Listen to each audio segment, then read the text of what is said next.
Hi, everyone. I'm Peter Albrecht. Welcome to News Now. If you're unfamiliar still with what we're doing here, every night about 5:30, right after our 5 o'clock news, we will come to you here on our website and on Facebook, get you updated on some of the big stories of the day. We'll check out our poll of the day and our question of the day, see what your thoughts are, and look ahead a little bit to our newscasts as well. So here we go with News Now.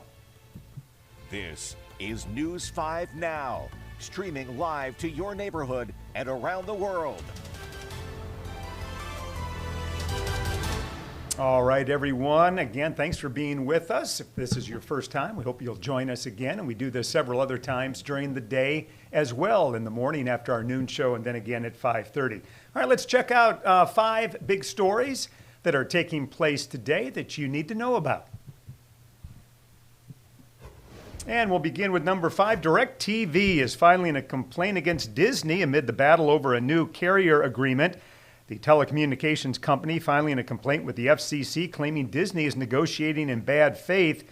Disney-owned channels, including ESPN and ABC, have been off DirecTV since the beginning of the month, and I know a lot of sports fans are extremely upset about that if they have DirecTV. Number 4 tonight, a building in Lake Charles, Louisiana, which sat empty for 4 years due to hurricane damage. Down it comes today, or I should say on Saturday when this was imploded. Always interesting to see these buildings taken down. This was the former Capital One Tower. It had been a dominant feature there in Lake Charles for decades, but Hurricanes Laura and Delta in 2020 did so much damage that it would be too expensive to repair. Number 3, this has been a tough day. The intersection of Airport Boulevard and McGregor, 2 deadly crashes in a 24-hour period. The first happening about 12:30 Sunday morning, yesterday morning. 38-year-old Catherine Smith, a former Mardi Gras queen, was killed in a crash.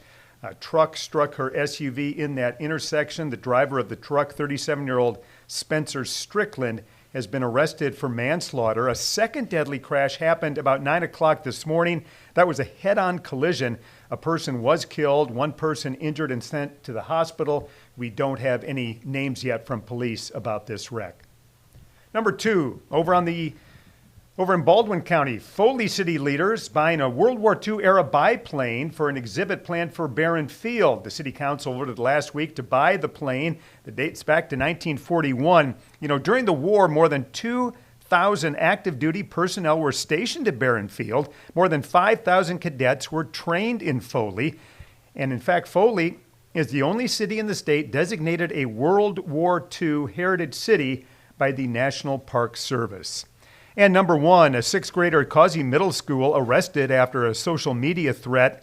The Mobile County Public School System saying they were made aware of this threat about 3:30 yesterday afternoon, and the child was arrested 4 hours later. When police searched the child's home, they did not find any firearms. The threat comes less than a week since, of course, that horrible mass shooting at Appalachia High School outside of Atlanta that left 4 dead and 9 others injured.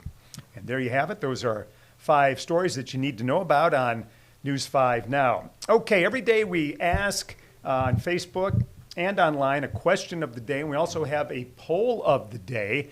And first, let's check out the question of the day. This was asked to you all weekend long, and it was about the fact that we have a new $23 million aquatic center coming now to Mobile. And the question was, all right, what else would you like to see in Mobile? What would you like to see next? And we'll kind of check these out and scroll through a little bit. Jeremy Romero says indoor basketball courts free to the public. Tori Bell wants an animal shelter. Kel Frank is talking about an indoor facility that might hold a skating rink where we could have hockey, and maybe it could also host some indoor sports as well. Billy wants more money spent on parks and rec, hiking and biking trails. And let's see here. This one talks about a theater, of course. New Civic Center plans do not have a designated theater. That's upset a lot of people, so that's a call there as well. People talking about crime and that kind of thing. I think the question was, more regarding a facility maybe, or facilities that we need. Better sidewalks and roads, getting a lot of action as well. And somebody bringing back Hank Aaron Stadium might be good for quality of life in Mobile. Get another baseball team maybe in the area as well. Somebody calling for an aquarium. So a lot of interesting answers to our question of the day as to what would be a good thing next for the city of Mobile. All right. We also have a poll of the day that we get your input on. And let's check out what the question was today for the poll of the day. And it was, should Mobile County teachers' paychecks match their experience? And here's the background on that, is there's talk about teachers coming from private schools or other public school systems not getting credit necessarily for that experience, for that time served in their paycheck. 83% of you think that they should. It should not just be somebody who's come up through the Mobile County school system that should get that credit. So 83% to 17%, pretty lopsided in our poll of the day. All right, our question of the day for tomorrow, you can go on Facebook and online and give us your thoughts about this one. Let's see what our question of the day is for tomorrow. Do we have that? There it is. No, do we know what our question of the day is? All right, you'll have to go on there and check it out. That's slipping my mind at this point what our question is. I know our poll of the day question is whether or not you plan on watching the debate tomorrow. So former President Trump and Vice President Harris meeting in that debate tomorrow night, Tuesday night. So we want to know if you plan on watching the debate. I know the national polls show only about 3% of voters are actually undecided. So it'll be interesting to see if that impacts whether or not you plan on watching, or if you're in one camp or the other, you want to see how the candidates do, especially your candidate.